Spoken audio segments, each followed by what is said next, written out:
मशरिक़ वस्ता में इस वक्त सूरत हाल बहुत शदीद और खतरनाक मरहले में दाखिल हो चुकी है। ईरान लगातार इजराइल और अमेरिका के हमलों का जवाब दे रहा है। ऐसे वक्त जब डोनाल्ड ट्रंप की तरफ से कहा गया कि 5 दिन एक तरह से जंग रोकी जाएगी, हमले नहीं किए जाएंगे, और ऐसे में बातचीत का दौर चल रहा है, लेकिन दूसरी तरफ इजराइल लगातार हमले कर रहा है। और अब इजराइल और अमेरिका के हमलों के जवाब में ईरान में भी अपने हमलों में काफी ज्यादा तेजी लाई है। और आप देखिए कि अब मिसाइल और ड्रोन फजाई हमले लगातार किए जा रहे हैं इजराइल की तरफ से। इजराइल, आपको बताते चलें कि इजराइल के हमलों के जवाब में अब ईरान ने भी बड़े पैमाने पर हमले किए हैं। ताजा सूरत हाल आपको अगर बताएं तो इजराइल के चाहे आराद शहर की बात करें, डिमोना शहर की बात करें, तल अबीब की बात करें, हैफा की बात करें, मशरिकी यरूशलेम की बात करें, या इसके अलावा बीरशीबा पर भी ईरान ने हमला किया है। बशामून शहर इजराइल का, यहां पर भी ईरान ने हमला किया है। और इसके अलावा इस बीच जो सबसे बड़ी खबर ईरान के हमले की आ रही है मशरिकी यरूशलेम में, जहां पर केसेट यानी जो पार्लियामेंट है इजराइल की पार्लियामेंट की बिल्डिंग के करीब ईरान ने बहुत बड़ा हमला किया है। जो बड़ी खबर निकलकर सामने आ रही है, अब इजराइल की पार्लियामेंट भी महफूज नहीं है, ईरान के टारगेट पर है इजराइल की पार्लियामेंट। और इस बीच बड़ी खबर यह आ रही है कि यरूशलेम में, जहां पर इजराइल की पार्लियामेंट है, जहां पर इजराइल की पूरी सरकार एक तरह से अपनी रणनीति बनाती है, हिकमत अमली तय की जाती है, जहां से पूरी सरकार बिन्यामिन नेतन्याहू की चलती है, उसी पार्लियामेंट के करीब ईरान ने हमला किया है। ड्रोन और मिसाइल के जरिए यह बड़ा हमला किया गया है। यह एक बड़ा झटका इजराइल के लिए माना जा रहा है। और इस वक्त जो सच्चाई है, जो हकीकत है कि इजराइल का कोई शहर, इजराइल की कोई जगह इस वक्त एक तरह से महफूज नहीं है जहां पर ईरान हमले न कर रहा हो। ईरान ने अब अपने हमलों का दायरा भी बढ़ा दिया है, हमलों में शिद्दत भी लाई है, पूरी ताकत के साथ अब ईरान की तरफ से हमले किए जा रहे हैं। अब इजराइल का कोई ऐसा शहर, कोई ऐसी जगह, कोई ऐसा गांव, कोई ऐसी इमारत नहीं बची है जो अब ईरान के टारगेट पर ना हो। खासतौर से जितने आईडीएफ के मिलिट्री बेस हैं, मिलिट्री ठिकाने हैं, जहां पर आईडीएफ या इजराइल के सिक्योरिटी फोर्सेस के जो इलाके हैं, वहां पर लगातार अब हमले एक तरह से ईरान की तरफ से किए जा रहे हैं। इसके अलावा बिन्यामिन नेतन्याहू का जो ऑफिस है, उस पर भी हमला ईरान की तरफ से किया गया। पार्लियामेंट पर अब यह हालिया हमला किया गया है और पार्लियामेंट के पास यह मिसाइल जाकर गिरा है, जिसमें काफी नुकसान हुआ है। और इसके अलावा जहां जहां न्यूक्लियर साइट्स हैं इजराइल के अंदर, उन्हें भी निशाना बनाया जा रहा है। आपको याद होगा कि डिमोना पर बड़ा हमला किया गया था, जहां पर इजराइल की न्यूक्लियर साइट है। और इसी तरह से आराद शहर, जहां पर रिसर्च सेंटर है न्यूक्लियर का, यहां पर भी एटमी तवानाई के रिसर्च सेंटर पर भी ईरान ने निशाना साधा है। यानी और अब दोबारा से फिर डिमोना पर लगातार हमला किया जा रहा है। यानी लगातार इजराइल के अंदर जो न्यूक्लियर साइट्स हैं इजराइल की, उन्हें ईरान अब बड़े पैमाने पर निशाना बना रहा है। एक रेगिस्तान के अंदर जो रेगिस्तानी इलाका है, जहां पर यह कहा जा रहा है कि जेर जमीन एक बड़ा न्यूक्लियर साइट इजराइल के अंदर है, उस न्यूक्लियर साइट को भी निशाना बनाया है। और इस बीच जो बड़ी खबर है, बशामून शहर बहुत इंपॉर्टेंट शहर है इजराइल का, यहां पर भी बड़े पैमाने पर ईरान ने हमला किया है। इसके अलावा बीरशीबा,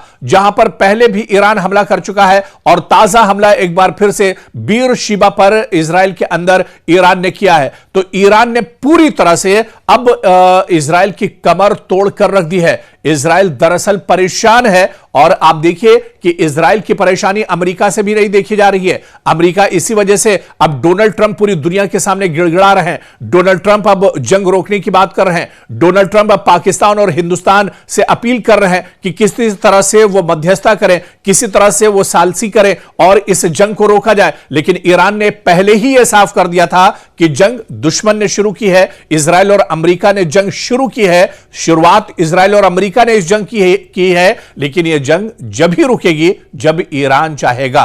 तो अब यह जंग दरअसल इजराइल और अमेरिका ने शुरू की थी, गलती इजराइल और अमेरिका कर चुके हैं, और इसका भुगतान दरअसल भुगतना पड़ेगा इजराइल और अमेरिका को, और इजराइल पूरी तरह से इसे भुगत रहा है। हालांकि इस बीच अमेरिका को भी बहुत बड़ा झटका लगा है। अमेरिका के कई लाख करोड़ रुपए यानी अरबों डॉलर्स अब तक इस जंग में बर्बाद हो चुके हैं। हालांकि ईरान का कहना है कि जंग की अभी तो शुरुआत है। ईरान तो दसियों साल की तैयारी के साथ इस जंग में उतरा है, और जितना मजबूत वाकई में कमजोर ईरान को समझा जा रहा था, ईरान उस तरह से कमजोर नजर नहीं आ रहा है, बल्कि जिस तरह की बयानबाजी जंग से पहले ईरान की तरफ से की जा रही थी, उस बयानबाजी को दरअसल इजराइल और अमेरिका ने हल्के में लिया, और आज अमेरिका और इजराइल को भुगतना पड़ रहा है।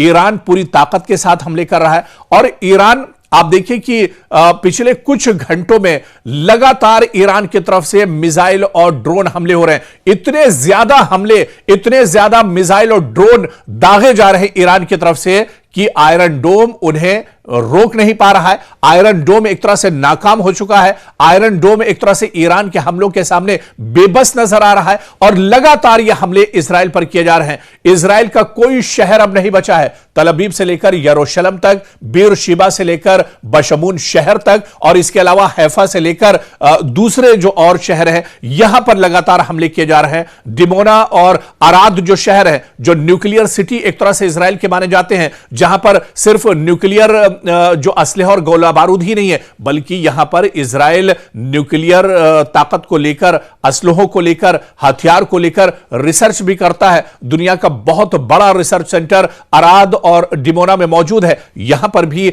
अब ईरान ने बड़ा हमला किया है। दुनिया दरअसल परेशान है। इजराइल दरअसल अब टेंशन में एक तरह से आ गया है। बेंयामिन नेतन्याहू परेशानी का शिकार है, डोनाल्ड ट्रंप परेशानी के शिकार हैं कि आखिर ईरान इतना मजबूत कैसे है। ईरान लगातार नए नए असलहे और हथियार कहां से निकाल रहा है, लगातार लेटेस्ट ड्रोन ईरान के पास कहां से आ रहे हैं, लगातार लेटेस्ट मिसाइल के जरिए से ईरान हमले कैसे कर रहा है। अब दरअसल इसको लेकर बहुत ज्यादा परेशान है। और इसी तरह से पूरे इजराइल में जिस तरह से अफरा तफरी मची हुई है, ऐसी ही सूरत हाल पूरे मिडिल ईस्ट में है, पूरे मशरिक़ वुस्ता में है। और आप देखिए कि ईरान ने हालिया दिनों में तल अवीव, हैफा, यरूशलेम, जनूबी इजराइल पर कई मिसाइल हमले किए हैं। कुछ मिसाइल आप देखिए कि जो आईडीएफ के और मिलिट्री बेस जो कैंप है, वहां की इमारतें पूरी तरह से तबाह हो गई हैं। आईडीएफ की बहुत सी गाड़ियों को नुकसान पहुंचा है। और इस बीच इजराइल का जो डिफेंस सिस्टम है, दिफाई निजाम है, आयरन डोम, कई मिसाइल,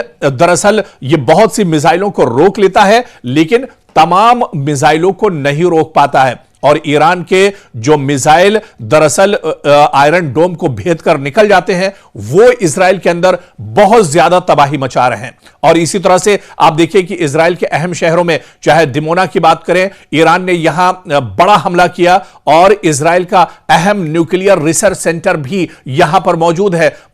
एक बड़ा झटका दरअसल ये बेंयामिन नेतन्याहू के लिए माना जा रहा है। और मुख्तलिफ रिपोर्ट्स के मुताबिक यहां पर ईरान के हमले से सैकड़ों अफराद जख्मी हुए हैं, कई अफराद मारे गए हैं, इमारतें बुरी तरह से यहां पर जमींबोस हो गई हैं। यानी हर तरफ अफरा तफरी का माहौल है, हर तरफ तबाही के निशान एक तरह से दिमोना में नजर आ रहे हैं। तल अवीव, जहां पर ईरान ने जब यह जंग शुरू हुई तो सबसे पहले जो इजराइल पर हमले किए थे, वो दरअसल तल अवीव पर ही हमले किए गए थे। और तल अवीव की अगर अब सूरत हाल आपको देखनी है, इस बीच ईरान ने बाकायदा एक ड्रोन वीडियो भी इजराइल की तबाही को लेकर जारी किया है। और ईरान के इस ड्रोन वीडियो में देखा जा सकता है कि तल अवीव के अंदर किस तरह से तबाही हुई है। आज अगर आपके सामने तल अवीव की सच्चाई रख दी जाए, जो हकीकी तस्वीर है, जो ग्राउंड जीरो की तस्वीरें हैं, अगर वो आपके सामने रख दी जाए तो आप कंफ्यूज हो जाएंगे कि कौन सी तस्वीर गजा की है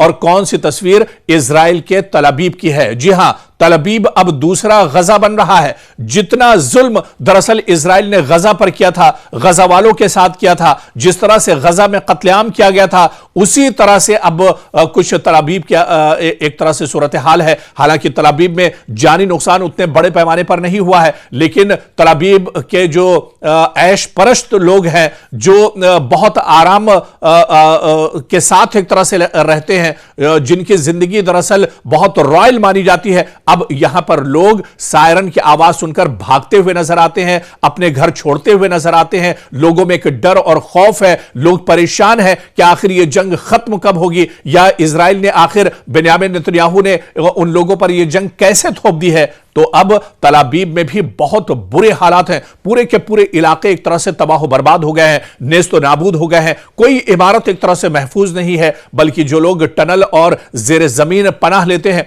वो भी परेशान है। और लोगों को अब इस पर भी एक तरह से भरोसा नहीं रहा है, क्योंकि ईरान की तरफ से जो मिसाइल गिर रहे हैं, जिस क्लस्टर मिसाइल के जरिए, बैलिस्टिक मिसाइल के जरिए हमला ईरान की तरफ से किया जा रहा है। इस बैलिस्टिक मिसाइल से जो जेर जमीन टनल्स या जो लोग यहां पर रहते हैं वो भी अब एक तरह से महफूज नहीं है। तो ईरान के मिसाइल लगातार टारगेट कर रहे हैं तल अवीव पर, और ताजा हमले में आप देखिए कई लोग मारे गए हैं, बहुत से लोग, सैकड़ों लोग जख्मी हुए हैं, काफी इमारतों और गाड़ियों को भी नुकसान पहुंचा है। और इसी तरह से पहले भी जो हमले होते रहे इसमें भी काफी लोग मारे जाते रहे। देखिए, जो असल तस्वीर है वो तो दुनिया के सामने इजराइल की तरफ से नहीं आती है, मगरबी मीडिया भी दरअसल इसे छुपाने की कोशिश करता है, लेकिन सोशल मीडिया का दौर है। और खुद आप देखिए कि जो बयान इजराइल के हेल्थ मिनिस्टर का आया, वजीर सेहत का जो बयान इजराइल की तरफ से आया है, उन्होंने खुद माना है कि तकरीबन 15,000 लोग अभी तक, इजराइल के 15,000 यहूदी, जिसमें आईडीएफ के जवान भी शामिल हैं, जिसमें बड़ी तादाद एक तरह से इजराइल के सिक्योरिटी फोर्सेस के जवानों की है, तकरीबन 15,000 से ज्यादा लोग एक तरह से जख्मी हो चुके हैं। और अब आप इसे खुद मानिए, आप छोड़ दीजिए कोई न्यूज, आप छोड़ दीजिए कोई खबर, जब 15,000 इजराइल के वजीर सेहत मानते हैं कि जख्मी हुए हैं, तो मरने वालों की तादाद अब आप खुद निकाल लीजिए। मरने वालों की तादाद सैकड़ों से ज्यादा इजराइल के अंदर है। यहूदी परेशान हैं, दरबदर भटक रहे हैं, अपनी जान बचाने के लिए भाग रहे हैं। लगातार एयरपोर्ट्स पर लोग नजर आ रहे हैं। लेकिन आप देखिए कि इससे पहले ईरान ने जो हमला किया है, बिन गोरियन एयरपोर्ट पूरी तरह से तल अवीव में तबाह बर्बाद हो गया है। बिन गोरियन एयरपोर्ट का नामो निशान एक तरह से ईरान ने खत्म कर दिया है, और पूरे इजराइल में हाहाकार मचा हुआ है।